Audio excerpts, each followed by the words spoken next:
Bonjour à tous, bienvenue sur la chaîne de Plancton Curieux. Donc, comme tous les jours, revue d'actualité et revue de marché. Donc, on a cette petite hausse là, vous voyez, tout le marché dans le vert quasiment, en tout cas le top 100 crypto, avec des belles hausses ici, hein. Mina 16% sur la journée, Matic 10%, c'est fou, Matic 10% sur la journée, on était à 67 hier, on espérait que ça aille un peu plus bas, regardez, on est à 75 là, 75 centimes, c'est fou quand même en si peu de temps. Et tout ça pourquoi? Parce que Bitcoin a pris 1,5%.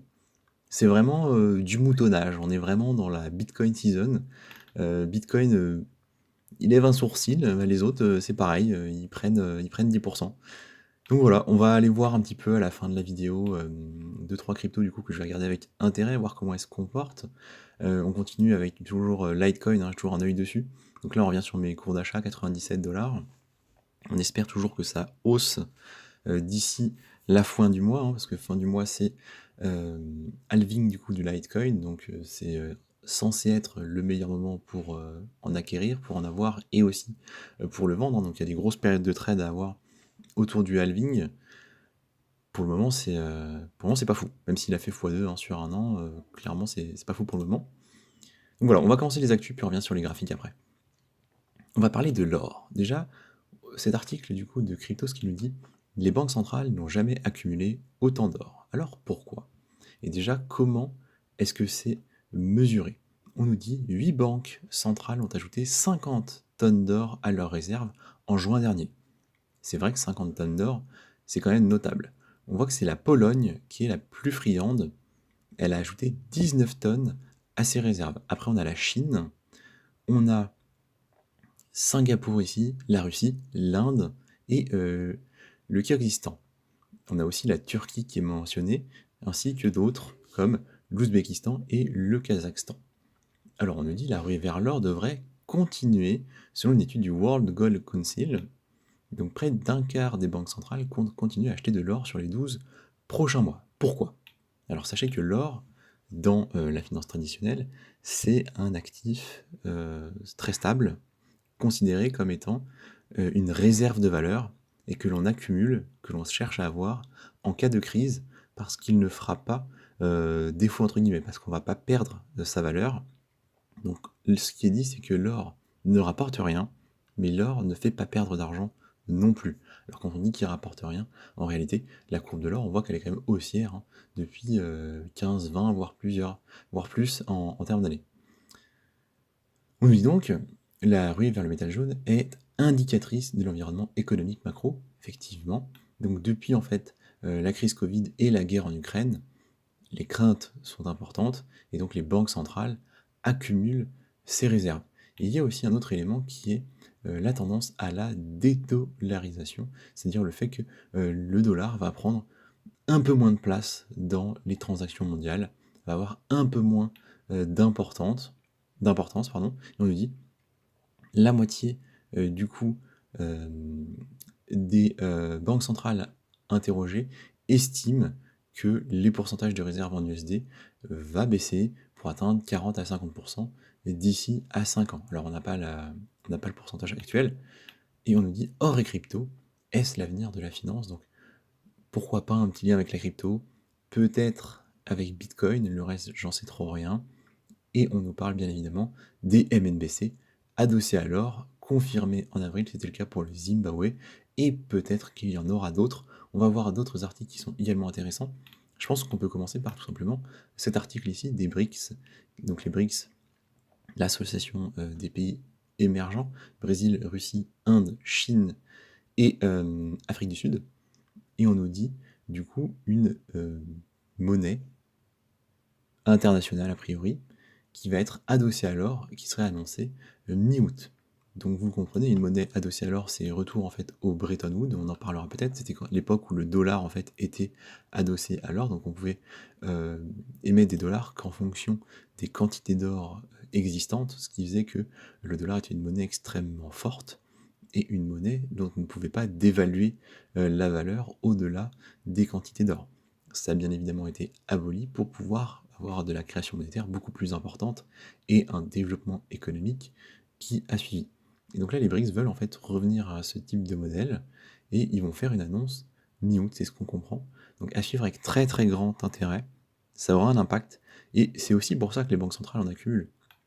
C'est pas que par, comment dirais-je?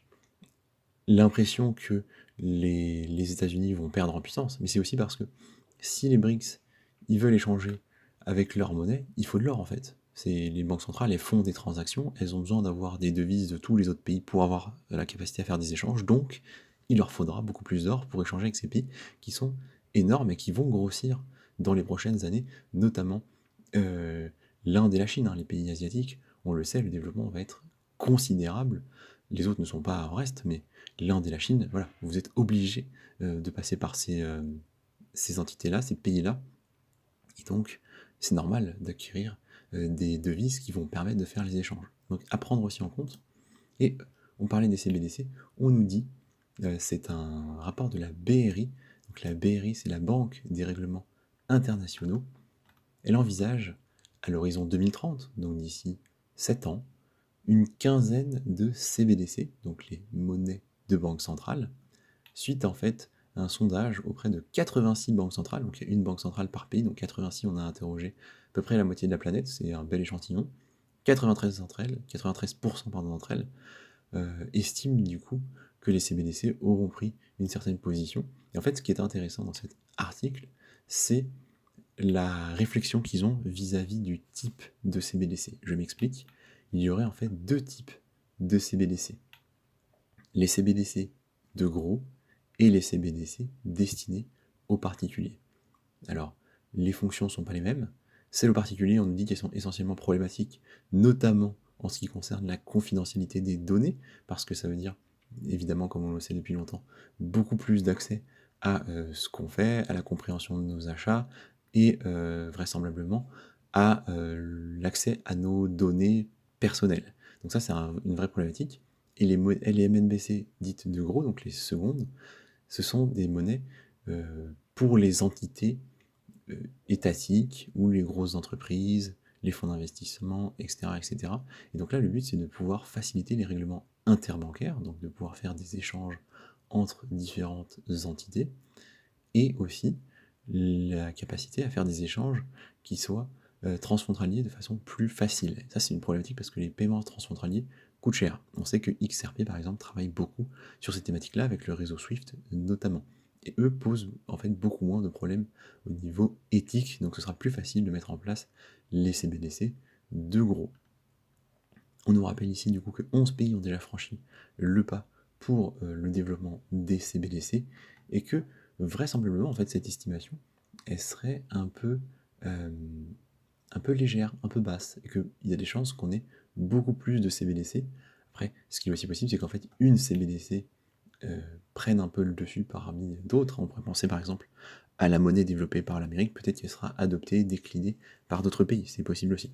Voilà, je trouve que déjà avoir cette distinction entre les deux était un élément intéressant. On continue réglementation avec MiCA. Donc MiCA, je rappelle, hein, c'est Market in Crypto Assets, donc la réglementation qui est en train de se mettre en place en Europe, a été votée, pour rappel ici, hein, en mai dernier. Le but, c'est de mettre un cadre juridique clair pour les actifs numériques, incluant les cryptos. On veut tout de même que les limitations imposées par les projets de loi ne soient pas trop fortes. Et ici, on va parler des transactions journalières sur les stablecoins. Donc c'est une petite ligne du dossier qui, il me semble, est intéressante.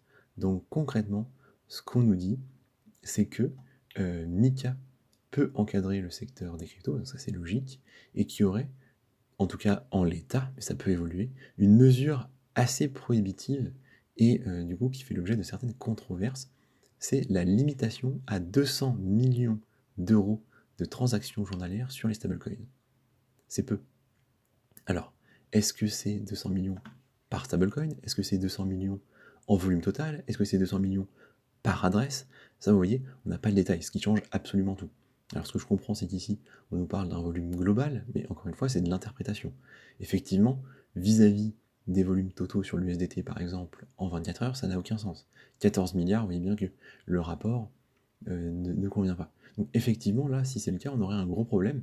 Alors heu, pourquoi est-ce que ça se serait mis en place? Évidemment, on veut du contrôle, mais est-ce que ce serait pas aussi, c'est ce que propose l'article, la possibilité de, hem, favoriser les MNBC? Vous voyez? On se posait la question, est-ce qu'il y aura pas du coup 2 systèmes parallèles? Un système entre guillemets, «libre» avec en fait les cryptos que l'on connaît actuellement et autres, passant par, des échanges en stablecoin assez importants et cetera, et un système très, très contrôlé avec les MNBC, les 2 du coup évoluant en parallèle, et du coup avec des réglementations différentes. Là où les MNBC auraient peut-être des volumes illimités, les stablecoins, eux, seraient limités à certains, volumes de transactions. Ça me paraît peu probable, et si c'est le cas et qu'on fait ça en Europe, la réalité c'est que, les acteurs crypto iront juste ailleurs en fait, hein. C'est ce qu'on nous dit dans l'article et c'est tout à fait logique.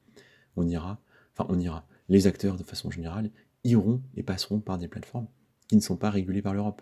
Ils passeront par des plateformes asiatiques, américaines ou autres.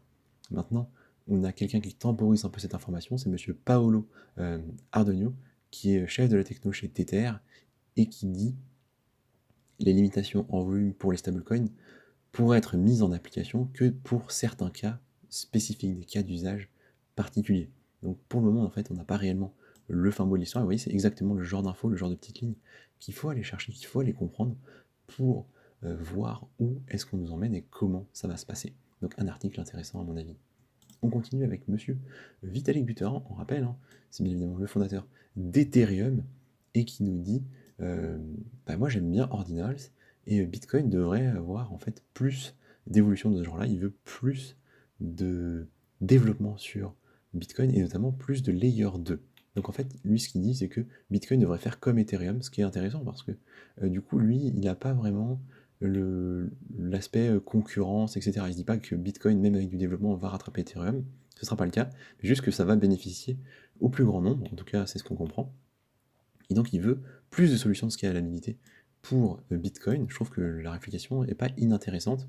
Bien évidemment, il nous met en avant ses solutions à lui, donc les Layer 2 et les ZK Rollup. Donc nous, on connaît bien évidemment Matic, Optimism, Arbitrum, etc. sur Ethereum. Et par contre, il oublie complètement, en tout cas il ignore le Lightning Network qui pourtant développe des choses intéressantes, et on en parlait il y a récemment de son partenariat avec l'IA pour un certain nombre de fonctions. Donc pourquoi pas, je trouvais que c'était une réflexion intéressante, je vous la partage. Des évolutions sur Bitcoin, ce sera très très bon.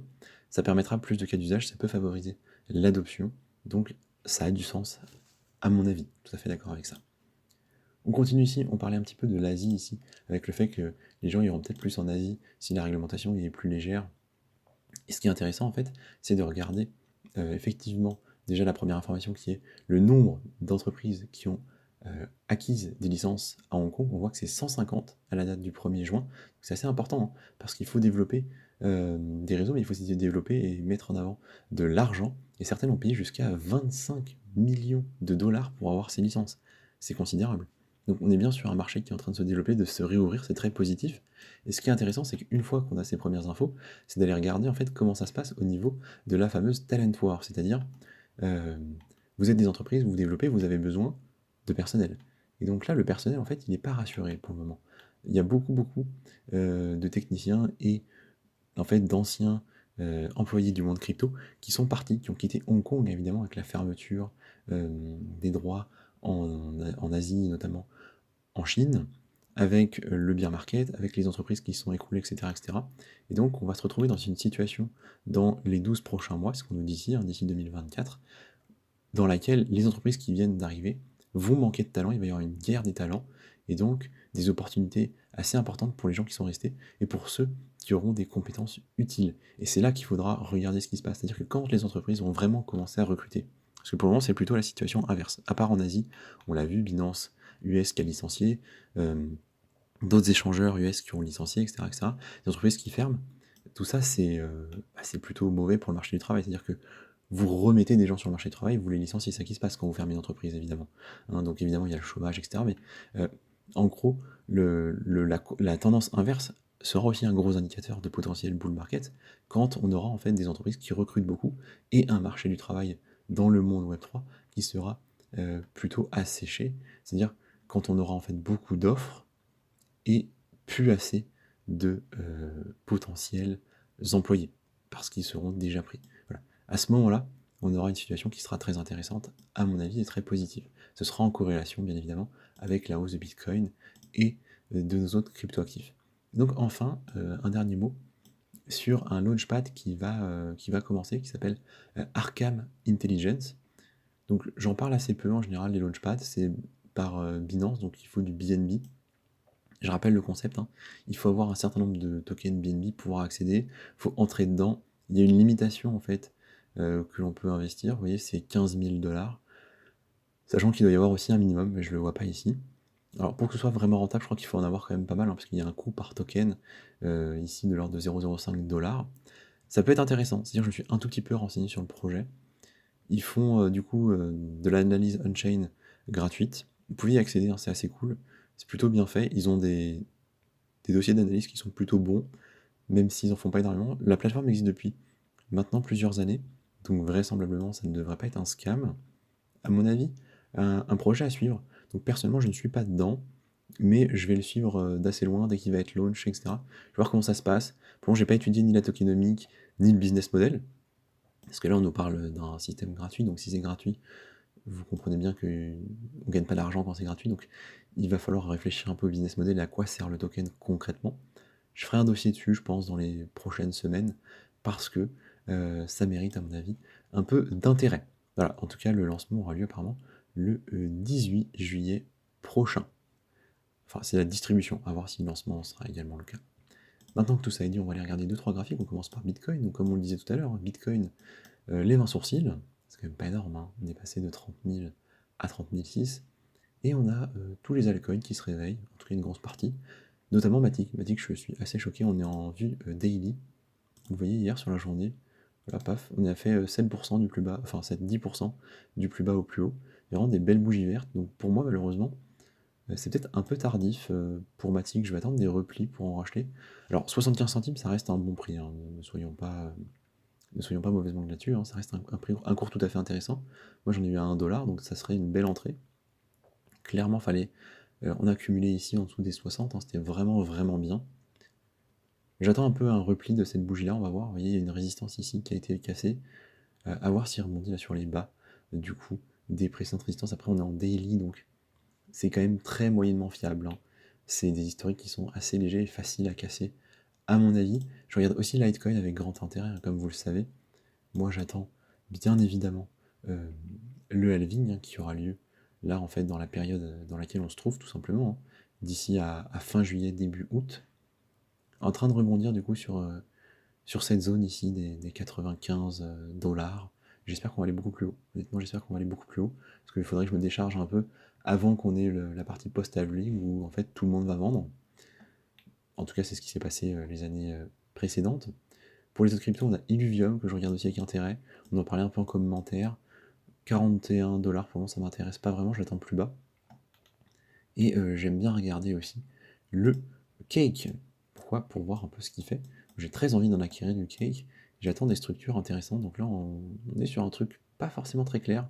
On remonte, hein, depuis un mois, où le plus bas était à 1,35, on est à 1,50, ça reste des très très bons cours. Le RSI en daily, il est élevé. Mais c'est vrai que si on repasse en vue weekly, on est toujours sous les 30, avec une légère hausse. J'ai un peu envie d'attendre une espèce de coup de grisou, de baisse de Bitcoin pour voir un peu les altcoins s'effondrer et acheter à ce moment-là. Mais peut-être que je me trompe. Vous voyez, c'est ce fameux scénario-là, hein. Euh, le graphique n'est pas extrêmement beau. Mais vraiment, c'est ce scénario où là, voilà, on a du mal, on sature au-dessus des 30, 31 pour redescendre au niveau des 21. Ce serait vraiment ça l'idéal pour moi. Et aller acheter dans ces zones-là plein d'altcoins qui auraient baissé également, vous voyez, dans ces zones-là par exemple. Au niveau de la zone violette, les 43, 50 centimes la promatique serait incroyable. Donc voilà, ce serait mon super scénario. Pour le moment, j'attends. Et je vous dis à demain. Merci de m'avoir écouté et à demain pour une prochaine vidéo.